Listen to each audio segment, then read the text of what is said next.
আসসালামু আলাইকুম। আমি আজ সাপাহার আমবাজারে চলে আসলাম। আমরুপালি উঠতেছে, মেঘ মেঘ আকলা, আকাশটা মেঘলা আকাশ এবং বৃষ্টি পড়ছে মাঝে মধ্যে গুড়ি গুড়ি। সকালে বৃষ্টি হচ্ছে, সকাল থেকে কিছুক্ষণ এখন থেমে আছে বৃষ্টি, ভালোই আছে।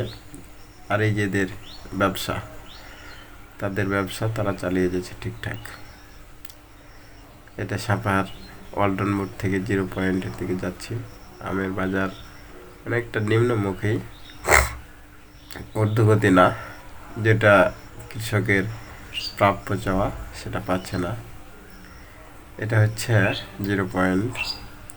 প্রাপ্য চাওয়া বলতে যে আমগুলো 4,000, 4,500, 5,000 দাম হবে, সেগুলো 3,000, 3,200 আর কি দাম।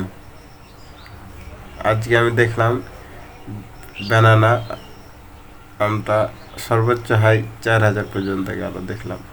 এই যে এই ব্যানানাটা, এই যেটা, এটা হচ্ছে ভালো। এটা থানা রোড আম। এটা বাংলাদেশের মধ্যে চাঁপার চাইতে বড় বাজার, ছোট না। এটা হচ্ছে যে থানা রোড, সাপাহার আমের রাজ্য বলে কথা। আপনারা দেখতে পাচ্ছেন এটা উপজেলা।